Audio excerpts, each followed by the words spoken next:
20 മണിക്കൂറിലധികം കിണറ്റിൽ, ഒടുവിൽ രക്ഷ. കാട്ടാനയെ പുറത്തെത്തിച്ചു. മലപ്പുറം ഊർങ്ങാട്ടിരിയിൽ കിണറ്റിൽ വീണ കാട്ടാനയെ പുറത്തെത്തിച്ചു. 20 മണിക്കൂറിനു ശേഷമാണ് കാട്ടാനയെ പുറത്തെത്തിച്ചത്. അവശനിലയിലായ കാട്ടാനയെ JCB ഉപയോഗിച്ച് കിണറിടിച്ചാണ് പുറത്തെത്തിച്ചത്. 60-അംഗ വനംവകുപ്പ് സംഘത്തിന്റെ നേതൃത്വത്തിലായിരുന്നു രക്ഷാപ്രവർത്തനം. കഴിഞ്ഞ ദിവസം പുലർച്ചെ 1:30-യോടെയാണ് 25 അടി താഴ്ചയുള്ള കിണറ്റിൽ കാട്ടാനയെ കണ്ടെത്തിയത്. കൂരങ്കല്ല് സണ്ണിയുടെ കൃഷിയിടത്തിലെ കിണറ്റിലായിരുന്നു കാട്ടാന വീണത്. വന്യജീവി ആക്രമണം നിരന്തരം നേരിടുന്ന പ്രദേശം കൂടിയാണിത്. രാത്രി ആനക്കൂട്ടം വന്നപ്പോൾ അതിലൊരു ആന കിണറ്റിൽ വീണതാകാമെന്നാണ് നിഗമനം. കാട്ടിലേക്ക് കാട്ടാന കയറിപ്പോയി. അതിനായി വഴിയൊരുക്കിയിരുന്നു. 500 മീറ്റർ ദൂരമാണ് കാട്ടിലേക്കുള്ളത്. സ്ഥലത്ത് ജാഗ്രതാ നിർദ്ദേശം നൽകിയിരുന്നു. വീട്ടിൽ നിന്ന് പുറത്തിറങ്ങരുതെന്ന് അറിയിപ്പും നൽകിയ ശേഷമാണ് കാട്ടിലേക്ക് കാട്ടാനയെ കയറ്റിവിട്ടത്. നാട്ടുകാരെ പ്രദേശത്ത് നിന്ന് ഒഴിപ്പിച്ചിരുന്നു. ശേഷമായിരുന്നു രക്ഷാദൌത്യം.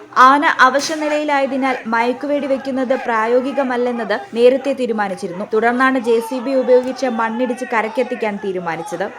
ഈ ചാനൽ മലപ്പുറം. ഓഫീസ് സമയം കഴിഞ്ഞാലും അവധി ദിനമാണെങ്കിലും പണത്തിന് ആവശ്യമെങ്കിൽ മൊബൈൽ ആപ്പ് വഴി ഉടനടി അക്കൗണ്ടിലെത്തും. അതാണ് KSFE smart gold over draft. ഏത് ശാഖയിലും സ്വർണം വയ്ക്കൂ.